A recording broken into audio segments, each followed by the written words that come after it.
Hey guys, it's Amanda, and today I thought I would take the time to talk a little bit about my daughter. If you have watched any of my previous videos, you know that I had a daughter. She was born at 39 weeks. Well, actually, I was 38 weeks and 6 days. She was 6 pounds and 6 ounces, 19.5 inches long. She was born at 5:34 via C-section on March 26th. I'm not sure if I said that. So when she was born, she was perfectly healthy. She had nothing wrong with her. I mean, she was perfect in every way. She was very happy. And we was very happy. All of us, me and her daddy, my family. She's very welcomed into the world. It was hard to conceive her. Well, conceiving wasn't so hard, but I had 4 miscarriages prior to that. I do have a blood clotting mutation called MTHFR. So during my pregnancy, starting at 4 weeks, I had to take injections, Lovenox injections, and then later heparin injections as I got farther along. And I had no problems with the shots. I had a very healthy pregnancy. After she was born, when she was 8 days old, she developed a fever, and it resulted in her dying. She had a common cold. It's called the adenovirus. It's not an uncommon thing for anyone to get or for a child to get with no immune system, but she was one of the rare cases where her immune system never kicked in to fight against the virus.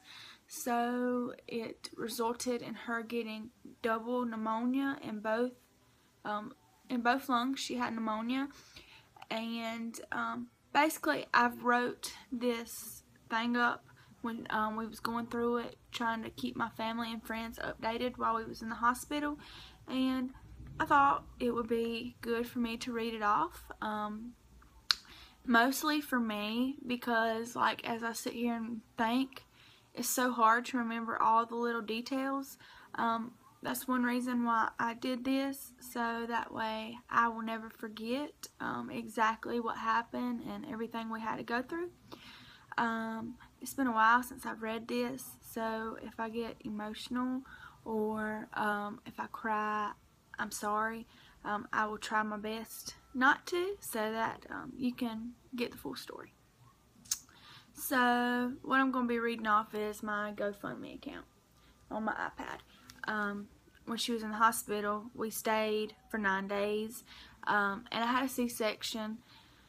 So me and my husband got behind on bills and medical expenses for her. We did make a GoFundMe account for help, and we collected $5,500, which is phenomenal. And it did help us a lot to get caught up on bills, and just really after she died, you know, we were both not able to work for a little while because of our emotional state, and we was just, you know, trying to get back to the swing of life. And it's very hard, you know, when you have all these reminders of, you know, what you was supposed to have and what we was supposed to be. So we took a little time off work, and this really helped us, you know, stay afloat. So I'm gonna read this, and if you'd like, I will also put the link down below. It's no longer open. I'm not asking anyone for money, by no means. We're both back at work. We're trying to get back into our normal life. It's just I have it still open so that people can see her story. Okay, so I started off, it says, "We always wanted her before she was even conceived. Struggling through recurrent miscarriages, fertility doctors, and having a blood clotting disorder. I had to take blood thinners every day. I was finally able to carry our miracle baby to term. Sadie Mae was born perfect, not a hair on her head out of place. That was right until any parent's worst nightmare became our reality. Our 8-day-old baby girl became very ill. We noticed Sadie was warm on Sunday, April 3rd, around 6 p.m. I took her temperature and was astonished to see 102.9. Her daddy and I immediately dropped everything and rushed her to Lawrence County Hospital. Upon arrival, an X-ray was taken of Sadie along with a lumbar puncture to receive spinal fluid, a catheter to receive urine, and an IV to receive blood. They would take these samples and watch them for the next 5 days for any signs of bacteria infection.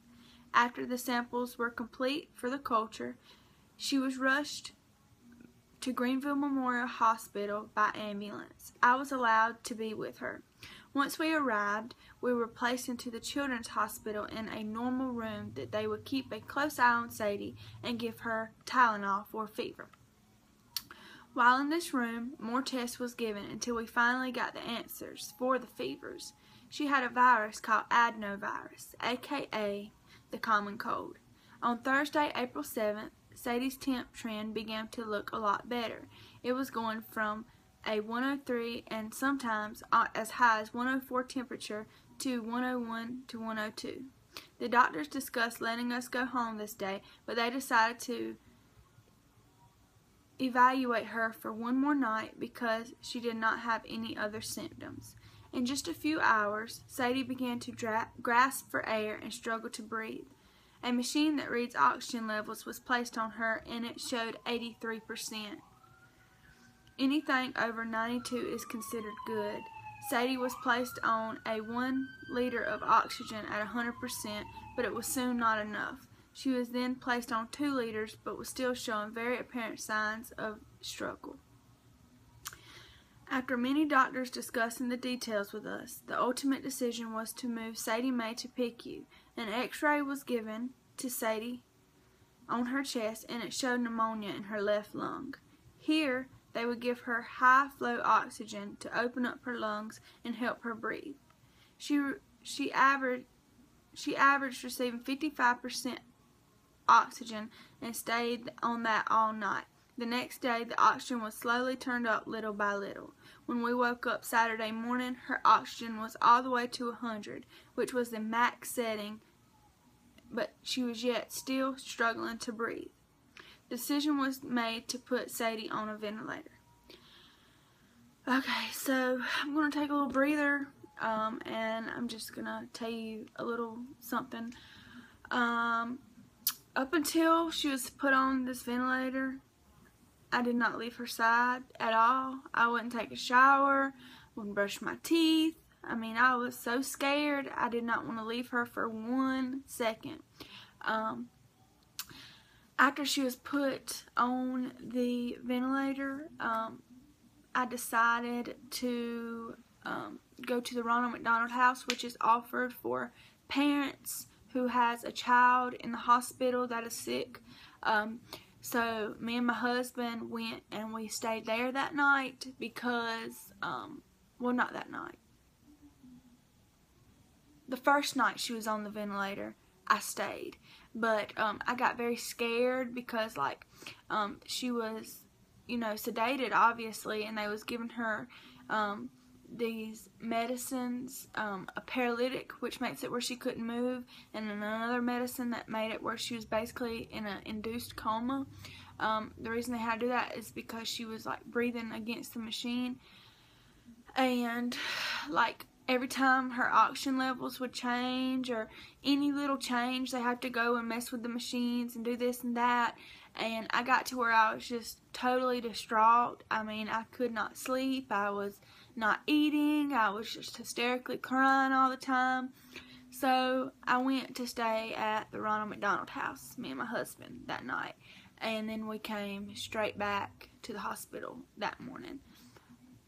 So I just want to take a little breather and just talk a little bit before I continue reading. Okay. At this point, a central IV was given to her in her neck so that blood could easily be drawn from it and would not affect the results. During this procedure, which was guided by ultrasound, Sadie's lung got a puncture which caused it to collapse. The needle was then placed through her chest. A needle was then placed through her chest into her lungs to allow air to leak and to inflate the lung back to where it needed to be. They were successful getting it back to where it needed to be, and they said that this was not a huge concern. At this point, it was noticed that Sadie Mae's blood was not clotting the way it should. She was given fresh frozen blood plasma to try to help with that. This did help her hemoglobin, and it went up to 11, a normal range. They began to look at the possible reasons for her blood to be doing this via blood work. In the meantime, Sadie was needing more oxygen than the ventilator was given. Sadie was placed on a new machine called an oscillator to help deliver oxygen in a better way than the ventilator could. She was requiring 90% of oxygen, and it was still a low normal blood oxygen level. I'm going to pause again just to talk about this second machine she was put on. Okay, so the first machine is just like, it's called a ventilator, and basically you can see her chest moving in and out. She's not breathing, but it's breathing for her basically. Her lungs are still working, and it's still like a breathing pattern. This oscillator was nothing like that.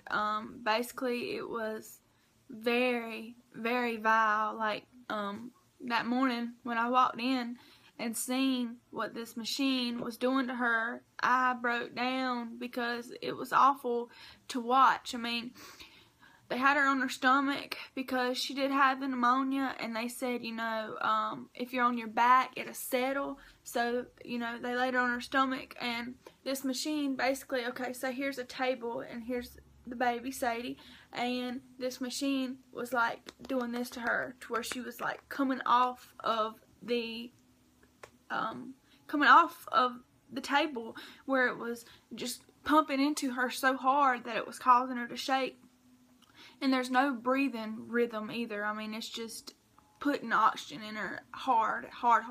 And this is like the strongest machine that they had. Like, this is what adults use, and it was on a little 6-pound baby, and it was horror seeing her that way. It really was. It was horror. And I don't know, something in me, when I seen her on that machine, I didn't give up on her, but I wanted her to quit suffering, because this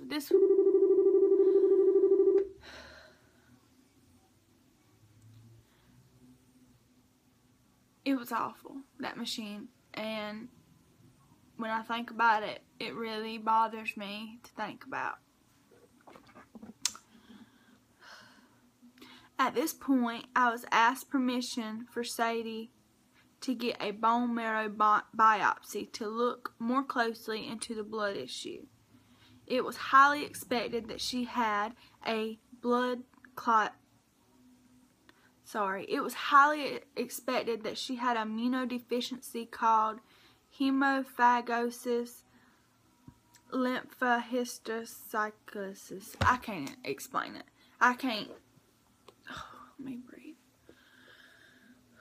Sorry, I'm getting a little upset. I can't really say the words, but they call it HLH. And basically, there's 2 different kinds of HLH that you can get. One you're born with, and it's genetic, and another one is acquired by a sickness. So,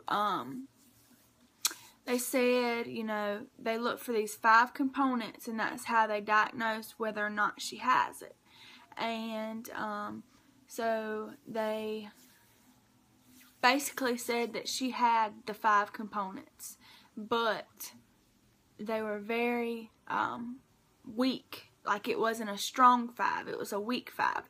So they needed to send her biopsy to an outside facility in order to diagnose it. If it was the genetic kind, they could have done it in-house, but they did test, and it did not come back any kind of genetic thing, so they sent it off. And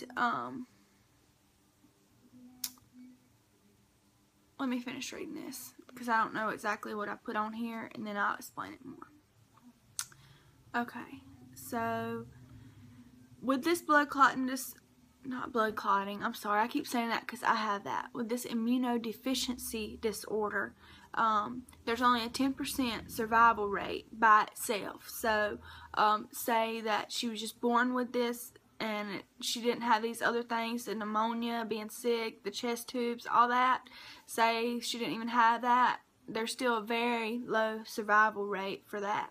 And it was, at this point, I was starting to lose hope. Not that I was giving up on her, but I felt like I was being cruel to her by letting her stay like this. Because keep in mind, they had her on like 9 medications. They had to give her constant fluids. At first she couldn't eat, and when I was very, very worried about her not eating, which I know it's not very big deal when you have all this to work against, but I was like, if I don't want her hungry, you know, if she's got to suffer, then I at least want her to know that she is fed and that she's full and that she don't have that pain along with everything else. So they was giving her a feeding tube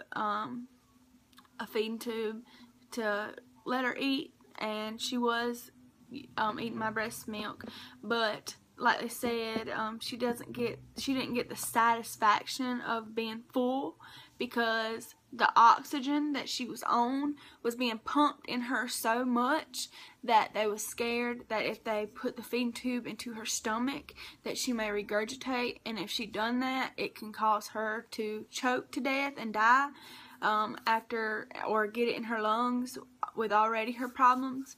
So they had to end up putting the feeding tube into her intestines.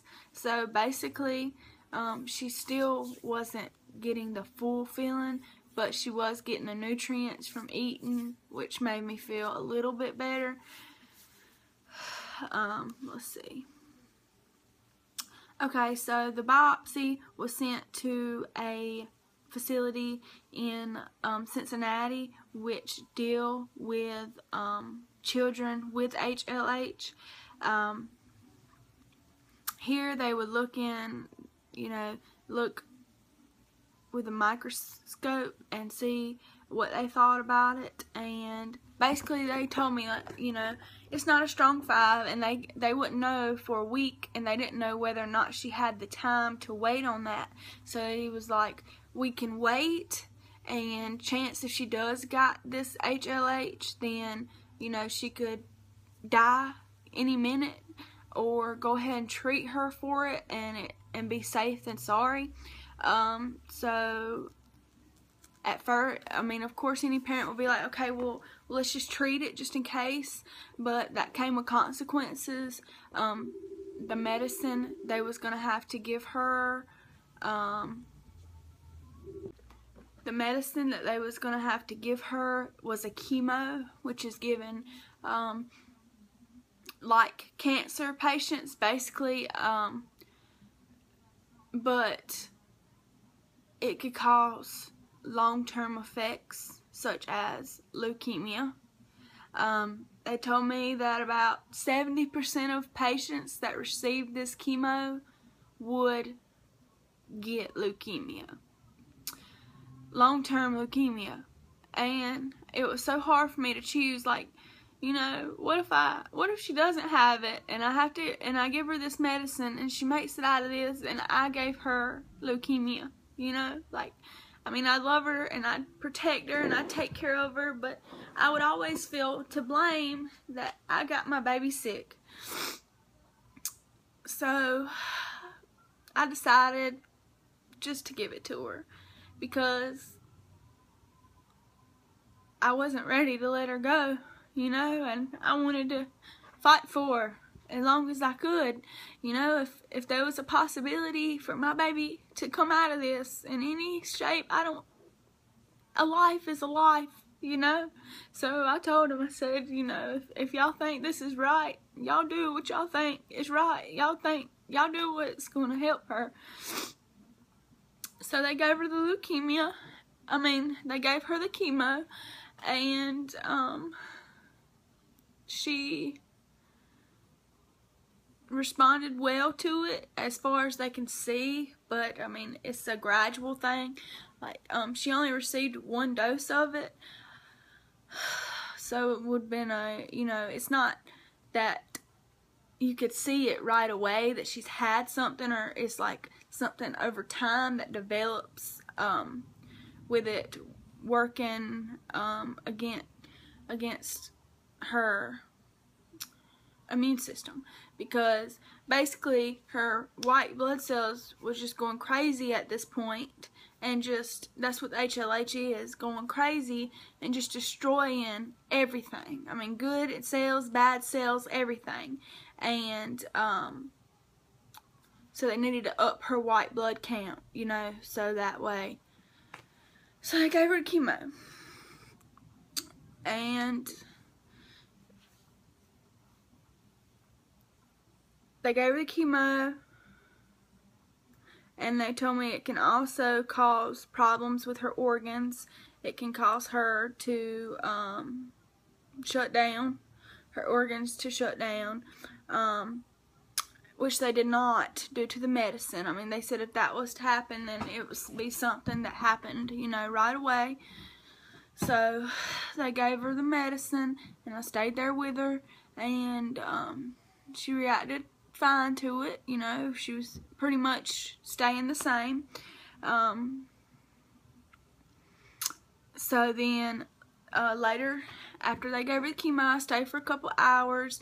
Then I went to go to the Ronald McDonald House to, you know, get me a little space to, because they kept telling me, you know, you got to be strong. It's, you know, when she leaves here, you're going to have to take care of her.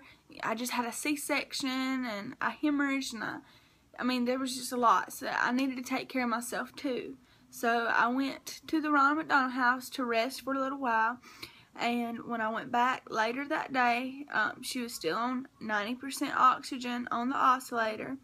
And it was at an acceptable level, they called it. She was staying around 89, 90, which is not good, but it's okay. So at this point, with all that happening, I was very emotionally distraught. I didn't let anyone, me or her daddy didn't let anyone come to the hospital since she was sick. I didn't want anybody around her or touching her. I didn't even touch her much once she got onto the ventilator and stuff. I mean, I love on her and kiss her and talk to her, but as far, they told me, you know, as far as holding her or anything like that, I try to keep my distance, because, you know, everybody's got germs, and I was scared of her getting something else on top of what she already had. But I got to the point where I just couldn't stay there anymore. She was asleep and completely sedated, and so my cousin, she came and helped me while me and her daddy went and got some rest one night. My cousin went and stayed with her, and I liked this because she was giving me constant updates. The hospital would call if something major was happening, but she would give me, you know, updates. So in the middle of the night, she called me and said they wanted me to come over there, that the chest tube that they put in her from the punctured lung had slipped out and out of place, and it was no longer leaking. So the chest tube had came out of place, and it was no longer, you know, releasing the air. So her lung collapsed again. So I went over there, and I gave them authorization to go ahead and cut her again and add another tube instead of taking the other one out, because they said with her blood, it took so long for it to stop bleeding and everything that they was scared to remove it. They would rather just give her a new incision. So I allowed that, and that was on her left lung, and she done fine. She got the procedure done, and it was working, and her lung inflated again, and they said, you know, it would just be a couple days and it would heal. So she got that second chest tube in the same side, and she also had a catheter because you know, she couldn't urinate, and they needed to keep track on how often she was using the bathroom and making sure her kidneys wasn't shutting down. So the next day she stayed about the same. After they gave her a chest tube, they didn't have to adjust her oxygen, and she was doing pretty good. My cousin stayed the night with her, and she said, you know, she done good during the night. I was just right across the road, but I was spending the whole day over there, and I needed rest at night, so I was letting her stay there at night. So the next morning, so that day, she done good through the whole day, and I stayed over there with her. A couple hours passed of me being there and her staying the same, so I went back to the house. It was late. I was getting ready to go to bed, and my cousin was coming back to stay with her for the night to give me updates on her. And well, when she got there, there was doctors. There was a bunch of people at her room, and she messaged me, and she was like, there's a lot of people at the room. So as soon as she said that, I called and I asked them what was going on, and they said that her heart rate was elevated, and they was going to give it a little while to see, you know, why it was elevated and see if it would go down, and that they would call me back and let me know. Well, as soon as they told me that, I just had a feeling flush over me. I was like, no, it ain't gonna be no call me back. I'm gonna go see her. I'm gonna go be there. So when I got there, as soon as I walked into the door, they was telling me that her other lung had collapsed due to the oxygen going into her lung. So they needed to give her another chest tube. And at this time, Robbie had went home to feed our dogs and was actually on his way back. And they basically told me, well, you need to decide right now if you want this chest tube or not. So I didn't even have time to, you know, talk to him about it. But I'm sure that he would have wanted, you know, her any fighting chance she had. So we went ahead and gave her the third chest tube. And at this point, the doctor said he wanted to talk to me and Robbie when he got there. He said he needed to have a conversation with us. So I sat there on pins and needles. It took about 20 minutes. Robbie got there. I was telling him everything that had happened, and they had to give her another chest tube. She made it through that good, and you know, her lung was inflated again, but he did tell us that at this point there was nothing left they can do, because I mean, she was so sick and she wasn't getting better, and he said this is just the beginning. He said, you know, he knows for a fact that it's going to get worse, and he was showing us her blood work and stuff, and by her blood work you could see how she was slowly regressing, and her kidney hadn't shut down yet, but it was showing significant signs. She was only letting about 1/8 of the fluid out that she needed to be in a normal level, so her kidneys was slowly shutting down, and they basically told us that right now at this point it would not be, you know, unhumane to take her off, and I wasn't ready for that, and I was asking him, well, can we transfer her somewhere else? He called 3 different hospitals. One was in Cincinnati. They did the HLH blood test, and that's the same place they sent.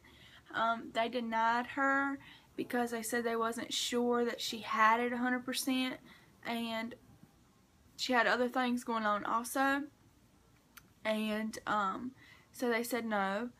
And then they called Duke University, and they said no because what they'd be doing at Duke and this other place, these other two hospitals, is something called ECMO, and basically it's a machine that pumps the blood out of the body into a machine, oxygenates the blood, and puts it back in the body, and it just bypasses the lungs completely to give the lungs, you know, time to heal.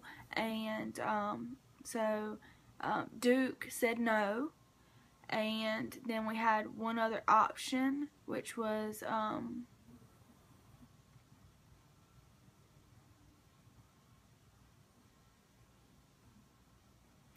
in Charleston. I can't remember the name of the hospital right now, but it was in Charleston, South Carolina, and they would also do the ECMO. Both places denied her. The doctors in Charleston had just had a baby with the same thing that was going on with Sadie, except for she was a little older. She was 6 weeks old, and she was on the machine for 3 weeks, and it did not help. And ultimately, her organs shut down. So they told me that they felt like it would be giving us false hope. And so at this point, they were all advising us to take her off. And I just couldn't. I was so scared.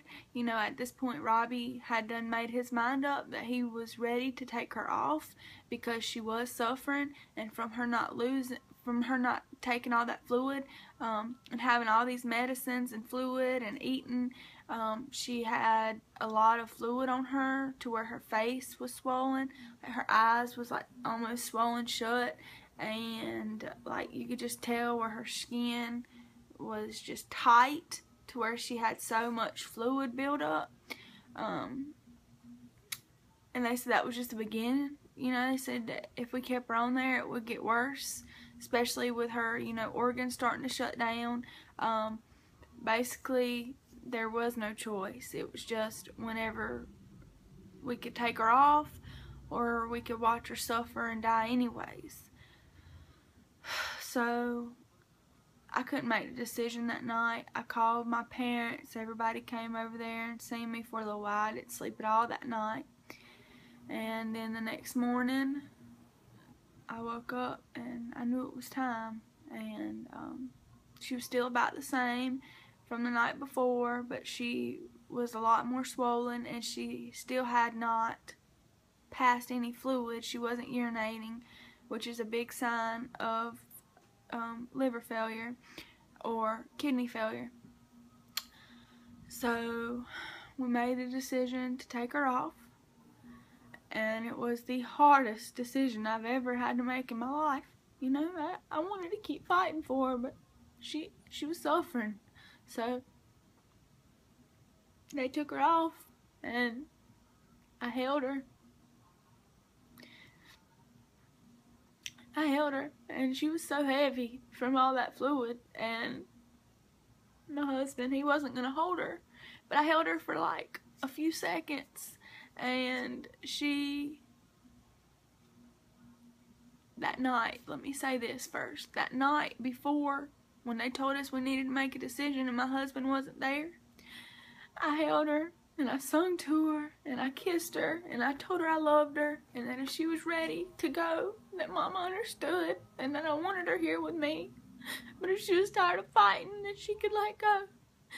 And when I told her that, her machine tapered off, and her oxygen went to a 0, and she flatlined for just a few seconds.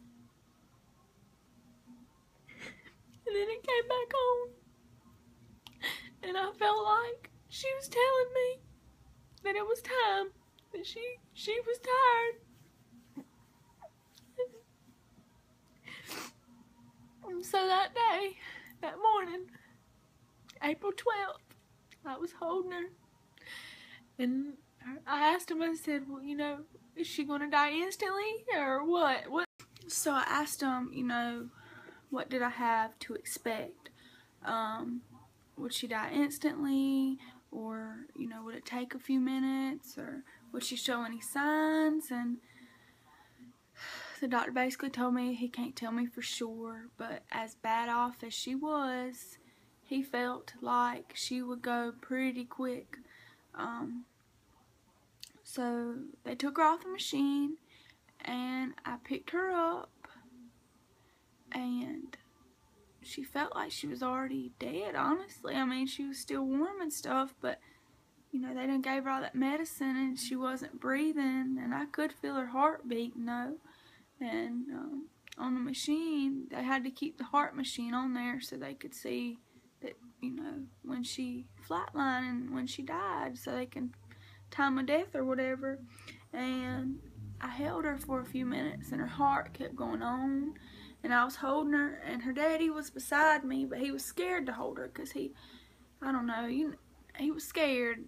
After everything going on, he just didn't know if he could, but he was holding her and talking to her and brushing her head and telling her to let go. You know, he was telling her, go meet Jesus and we'll be there as soon as we can to be there with you. You know, just trying to comfort her and let her go, knowing that her parents loved her and fought for her.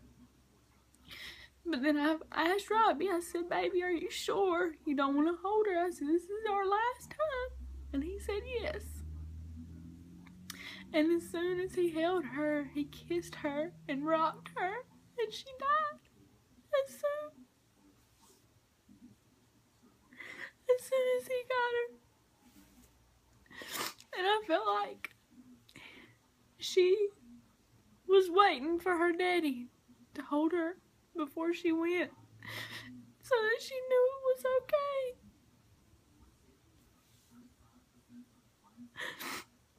And then he put her down onto the bed, onto the little warmer thing they had her on. And the doctor came in and he listened to her heart, and he said she's gone. And as soon as he said that, Robbie busted through the doors and was crying, and he was ready. He said, it's time to go. He said, she's gone, we gotta go. And I couldn't. I sat there with her for an hour after she was dead. And they came in to ask me questions if I wanted, you know, autopsy done and everything. And I told them yes, I did want the autopsy, because I felt like there was something else, because after the miscarriages and everything, and then just happened she died, it just seemed too bizarre to be true to me, like there was something else. And so I signed the papers to authorize them. Then they gave me a box, and in the box they made her handprint. They had it was like a plaster, and it was like a mold of her hand, and it was so beautiful, and I still have it. And they had her footprints with a little poem and a piece of her hair and her bracelets and her blanket. And that's what I left the hospital with, was a box.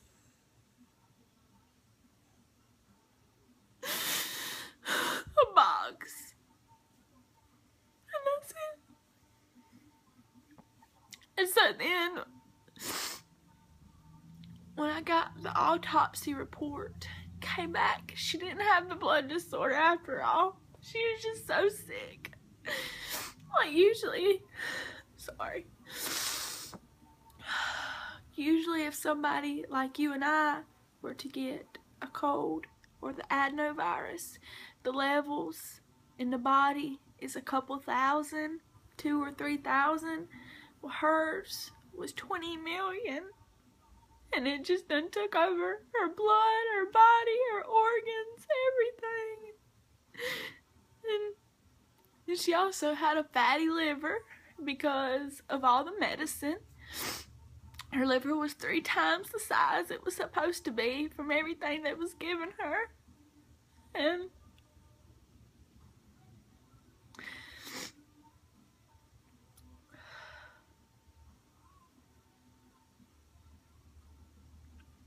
in the autopsy it said that her brain showed signs that it was shutting down, like she would have been brain dead eventually if we wouldn't have taken her off when we did.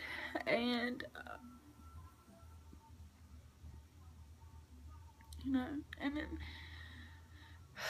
her kidney wasn't shut down. It was her liver that shut down from all the medicine. And the other thing, there was 3 causes. It was, number 1 was adenovirus pneumonia. That was the number 1 cause. The second cause was the fatty liver. And then the third was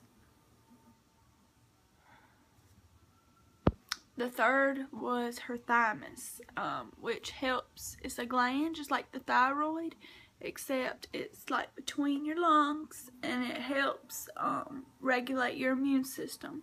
And her thymus was irregular, so that's why she died, is because of the adenovirus that turned into pneumonia.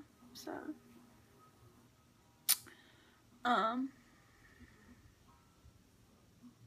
we had her little funeral. We got her a solid oak casket and a metal vault, not metal, a concrete vault. And she has a little pink headstone, and she's buried near my husband's family. And I took my wedding dress and made her little burial outfit. She was buried in my dress. They made her a little bonnet. I was allowed to hold her after they fixed her up, and she didn't look like my baby, but she looked a lot better because they was able to take a lot of the fluid off of her and stuff. She's like a little baby doll, and she was beautiful. She was always so beautiful. I'm sorry.